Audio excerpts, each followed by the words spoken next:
कन्याकुमारी से कश्मीर तक हर जुल्म सितम के साथ कोई खड़ा है तो उस शख्स का नाम राहुल गांधी है। अगर तुम्हारे मुद्दों पर राहुल गांधी खड़ा है, अगर तुम्हारे मुद्दों पर राहुल गांधी खड़ा है और वोट किसी बहुरूपिये को दोगे तो फिर अपने जमीर के साथ नाइंसाफी करोगे। इसलिए मैं आपसे गुजारिश करने आया हूं कि राहुल गांधी जी ने अली मेहदी जी को प्रत्याशी बना करके, अपना नुमाइंदा बना करके आपके बीच में भेजा है। मुझे पूरे मुस्तफाबाद से यह कहना है कि अरे आपको इस बात पर ईमान रखते हो ना कि मजदूर का पसीना सूखने से पहले उसकी मजदूरी उसे दे दी जाए। मैं रखता हूं इस बात पर ईमान, आप रखते हो ना? हमारे बुजुर्गों का कौल है, मुझे पीछे तक हाथ उठा के बताओ, इस बात पर रखते हो ना ईमान? हमारे बुजुर्गों का कौल है कि मजदूर का पसीना सूखने से पहले उसकी मजदूरी उसे दे दी जाए। अगर इस बात पर ईमान रखते हो मेरे भाई, तो याद करो 4000 किलोमीटर चलते हुए राहुल गांधी को, जिसके न तो माथे का पसीना अब तक सूखा है न पैर के छाले सूखे हैं। मैं मुस्तफाबाद वालों से राहुल गांधी की मजदूरी मांगने के लिए आया हूं, और वो मजदूरी है कि अली मेहदी को विधायक बना करके, एमएलए बना करके असेंबली में पहुंचा दीजिए। ये है राहुल गांधी की मजदूरी। अली मेहदी को दिया गया आपका एक एक वोट सिर्फ अली मेहदी को नहीं मिलेगा, मोहब्बत के उस मसीहा को मिलेगा जिसका नाम राहुल गांधी है। मल्लिकार्जुन खड़गे जी को मिलेगा, प्रियंका गांधी को मिलेगा, हसन अहमद साहब को मिलेगा, रफीक खान को मिलेगा, दानिश अबरार को मिलेगा, और आपका दिया गया एक एक वोट इमरान प्रतापगढ़ी पे आपका एहसान होगा। ये कहने के लिए आपके बीच में आया हूं। अब तक आप कैसे लड़ रहे थे इस लड़ाई को, छोड़ दीजिए उसे। आज से इस लड़ाई को राहुल गांधी बन के लड़िए, इमरान प्रतापगढ़ी बन के लड़िए, हसन अहमद बन के लड़िए, मल्लिकार्जुन खड़गे बन के लड़िए, क्योंकि ये लड़ाई बहुत बड़ी है और पूरे देश की नजरें दिल्ली पर हैं। आपको पता है कि दूसरे सूबों के लोग आपकी तरफ टकटकी लगा के देख रहे हैं कि आप झूठों के झूठ में फिर तो नहीं आ जाएंगे। मुझे पूरा यकीन है कि नहीं आएंगे। ये लड़ाई बहुत बड़ी है। संविधान पे जिस तरह से चोट की जा रही है, अगर चाहते हो कि इस देश में जमहूरियत बची रहे, इस देश में संविधान बचा रहे, तो कांग्रेस के अलावा कोई विकल्प नहीं है। ये बात अलग ऐलान यहां पे खड़ा होकर कह रहा हूं। मेरे भाई, मैं आपका अपना हूं, आपके मुद्दों पर लड़ता हूं, आपके लिए बोलता हूं। अभी आंखों की शम्में जल रही हैं, प्यार जिंदा है। अभी मायूस मत होना, अभी बीमार जिंदा है। हजारों जख्म खाकर भी मैं जालिम के मुकाबिल हूं। खुदा का शुक्र है अब तक दिले खुददार जिंदा है। आपके मुद्दों पे संसद से सड़क तक बोलता रहता हूं, बिना डरे हुए, हाकिम की आंख से आंख मिला करके। जब हाकिम मेरी आंखों के 10 फीट उस तरफ बैठा रहता है, तब भी मेरा खुदा गवाह है कि मैं लम्हे भर के लिए ये नहीं सोचता हूं कि सामने मुल्क का हाकिम बैठा है। मुझे ये लगता है कि मुझे जिनकी दुआओं ने इस देश की पार्लियामेंट में पहुंचाया है, मुझे उनके लिए बोलना है। तो मैं आपसे ये कहना चाहता हूं साथियों कि अली हमारा भाई है, और जिस तरह से राहुल जी, हम सारे लोग देश की पार्लियामेंट में लड़ते हैं, हम चाहते हैं कि ऐसे ही जुझारू लोग दिल्ली की असेंबली में भी पहुंचे और दिल्ली की असेंबली में खड़े होकर के आपके मुद्दों पर जरूरत पड़े तो अपनी सरकार से भी लड़ जाएं। हमें ऐसे मजबूत और बहादुर साथियों की जरूरत है। इसलिए मैं आपके बीच में अली मेहदी के लिए वोट मांगने आया हूं, और आपसे ये कह रहा हूं कि बहुत सारे लोग आएंगे, बड़ी बड़ी तकरीरें करेंगे, बरगलाने की कोशिश करेंगे, धमकाने की कोशिश करेंगे, लेकिन आपको ये कहना है कि जुल्म करती ये जवानी भी नहीं मांगोगे, खून में अपने रवानी भी नहीं मांगोगे। मेरे मिट्टी के घरौंदों पे बरसने वालों, मैं जो गरजूंगा तो पानी भी नहीं मांगोगे। ये आम आदमी पार्टी के किसी झांसे में मत आना, ये झूठे लोग हैं, झूठे लोग हैं। वो आम आदमी पार्टी का एक नेता, एक मंत्री एक गांव में पहुंचा। 2 मिनट में एक बात सुनना। एक गांव में पहुंचा और गांव के लोगों को इकट्ठा इकट्ठा किया। गांव के लोग मुस्तफाबाद वालों की तरह सीधे साधे थे। गांव के लोग जब इकट्ठा हो गए तो वो नेताजी खड़े हुए, मफलर लपेट करके खांसते हुए बोले, बताओ गांव वालों, तुम्हारी 2 समस्याएं मुझे खत्म करनी है। तो गांव वालों ने कहा, साहब अभी खत्म करेंगे? तो बोले, हाँ अभी खत्म करेंगे, बताओ पहली समस्या। तो गांव वालों ने कहा, साहब हमारे गांव में कोई हॉस्पिटल नहीं है।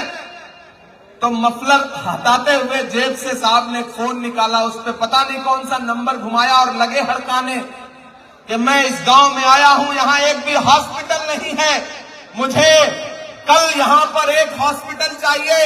अगर हॉस्पिटल ना बने तो किसी दीवार पर मोहल्ला क्लिनिक ही लिखवा दो, लेकिन हॉस्पिटल चाहिए। ये कहकर के उन्होंने फोन काट दिया और गांव वालों से कहा, देखा कल से तुम्हारे यहां हॉस्पिटल खुल जाएगा, बताओ दूसरी समस्या क्या है। तो गांव वालों ने कहा, साहब कोई बात नहीं, इस तरह का जलजला तो आता रहेगा, जब जब आप झूठों का नाम लेंगे ना तो इस तरह के जलजले तो आते रहेंगे। तो गांव वालों ने कहा, साहब आपने हमारी हॉस्पिटल वाली समस्या तो खत्म कर दी, दूसरी समस्या यह है साहब कि हमारे गांव में मोबाइल का कोई नेटवर्क ही नहीं आता है, ये हमारी दूसरी समस्या है। ये हालत है भाजपा के झूठ की। मैं इसलिए आपसे गुजारिश कहूंगा कि ये प्रचार और विज्ञापन की सरकार है। मुस्तफाबाद वालों, जब तक शेर अपनी कहानियां खुद लिखना नहीं सीखेंगे तब तक शिकारी अपनी कहानियों में खुद को महान बताते रहेंगे। मेरी आपसे गुजारिश है कि मोहब्बत की इस लड़ाई में राहुल गांधी के साथ खड़े होइए, कांग्रेस के साथ खड़े होइए। ये जो चुनाव निशान है वो हाथ का पंजा है। इस तरफ अली मेहंदी खड़े हैं, उधर ईश्वर सिंह बागड़ी जी खड़े हैं जो गोकुलपुरी से आपके कैंडिडेट हैं। मैं इन दोनों के लिए, कोई आएगा हिंदू की बात करेगा, कोई आएगा मुसलमान की बात करेगा, लेकिन कांग्रेस ऐसी पार्टी है, राहुल गांधी ऐसे नेता हैं जो हिंदू मुसलमानों की एकजुटता की बात करते हैं, साथ लेकर के चलने की बात करते हैं। मैं तुम्हें अपने उसूलों की कसम देता हूं, मुझको मजहब के तराजू में न तौला जाए। मैंने इंसान ही रहने की कसम खाई है, मुझको हिंदू या मुसलमान न समझा जाए। इस तरफ अली है, इस तरफ ईश्वर है। ईश्वर और अली का जो मिलन हो रहा है वो भी मुस्तफाबाद में हो रहा है। हम यही हिंदुस्तान को चाहते हैं, हम यही दिल्ली तो चाहते हैं। यही दिल्ली है जो शीला दीक्षित जी की दिल्ली थी, किसी बहुरूपिये की दिल्ली नहीं थी। लेकिन धोखा दिया गया, झूठ बोला गया, प्रपंच रचाया गया, लोकपाल का नारा देकर के दिल्ली को बदहाल किया गया और फिर पलटी मारी गई।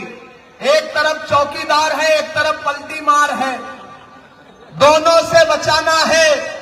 एक तरफ नरेंद्र मोदी जी हैं और एक तरफ उनका छोटा रिचार्ज है। मैं नाम नहीं लूंगा, नहीं आप जान जाएंगे कि मैं अरविंद केजरीवाल की बात कर रहा हूं। तो इसलिए साथियों, आप सबसे गुजारिश है कि 5 तारीख को घरों से बाहर निकलिए, अपना एक एक वोट लेकर के जाइए। और मैं आपसे वादा कर रहा हूं कि आज तो थोड़ा देर से पहुंचा तो आपसे कम गुफ्तगू कर सका, लेकिन आप अली मेहंदी को जिता करके असेंबली पहुंचाइए। इंशाअल्लाह आपका शुक्रिया अदा करने के लिए फिर आपके बीच में आऊंगा। और आपसे ये कह रहा हूं, हसन भाई, आप इन्हें पहचानते हैं, जानते हैं, मानते हैं, ये आपके अपने हैं। जिंदगी में कुछ काम ऐसे होते हैं जिन्हें वालिद ख्वाब देखते हैं और पूरा उसे बेटा करता है। तो हसन साहब के कुछ ख्वाब हैं जिसे अली को पूरा करना है। हम सायादार पेड़ जमाने के काम आए और सूखने लगे तो जलाने के काम आए। टूटी हुई तलवार कभी फेंकना नहीं, शायद ये दुश्मनों को डराने के काम आए। इसलिए मैं आपसे अपील करता हूं साथियों, और सिर्फ 4 मिसरे पढ़ के आपसे विदा लूंगा, नहीं सुनाऊंगा तो आप नाराज हो जाएंगे, मुझे पता है। सुनाओ, सुनने के मूड में है। कि दायरे में सिमट के आएगा, जब तक पीछे तक एक हाथ नहीं उठेगा तब तक मुझे लगेगा कि मैं जिंदा दिल लोगों के बीच में नहीं खड़ा हूं। कि दायरे में सिमट के आएगा, हर रवायत से हट के आएगा, आंधियों को जरा खबर कर दो। तैयार रहना मुस्तफाबाद वालों, आपकी तालियों का शोर केजरीवाल और नरेंद्र मोदी जी तक जाना चाहिए कि आंधियों को जरा खबर कर दो, शेर वापस पलट के आएगा, शेर वापस पलट के आएगा। जहां भी है, जैसे भी है, उठाइए अपना दोनों हाथ, मुझे यकीन दिलाइए, मुझे यकीन दिलाइए कि 5 तारीख को घरों से बाहर निकलेंगे, अली मेहदी को और ईश्वर बागड़ी जी को जिता करके असेंबली पहुंचाएंगे। मैं आपका शुक्रिया अदा करने के लिए इंशाल्लाह फिर आऊंगा। आज वक्त की पाबंदी है, इससे ज्यादा चूंकि वक्त की पाबंदी है मेरे भाई, इंशाल्लाह फिर आऊंगा। हाँ, वंस मोर भी होगा। कहाँ सोया है चौकीदार, कहाँ सोया है चौकीदार, केजरीवाल ने कर डाला दिल्ली का बंदा भार। कहाँ सोया है चौकीदार, कहाँ सोया है चौकीदार, एक तरफ है चौकीदार, इस ओर है पलटी मार। कहाँ सोया है चौकीदार, कहाँ सोया है चौकीदार, के चाय बेचने वाला। अगर दोनों के बीच में अलग तरह का कंपटीशन है, एक ने चाय बेची, दूसरे ने शराब बेची। एक सोच रहा था कि चाय बेच के प्रधानमंत्री बने, तो दूसरे को लग रहा था कि शराब बेचो तो शायद तरक्की हो जाए। लेकिन ये मुस्तफाबाद के लोग हैं, इन्हें हराम और हलाल का फर्क पता है कि नहीं हो, कि चाय बेचने वाला पूरा भारत बेच रहा है। बेच रहा है कि नहीं बेच रहा है? इसी काम में हासिल से महारत बेच रहा है, कि रेल बिक गई, तेल बिक गया, बिका हवाई अड्डा, सब कुछ बिकता देख के खुश है अपने जेपी नड्डा। बहुत शुक्रिया, इंशाल्लाह फिर आपसे मिलने आऊंगा। वक्त लगभग पूरा हो चुका है। अलीम अंसारी साहब, जावेद चौधरी साहब, वसीम मलिक साहब, गुलफाम सैफी साहब, सबका, दिलदार साहब, सबका बहुत बहुत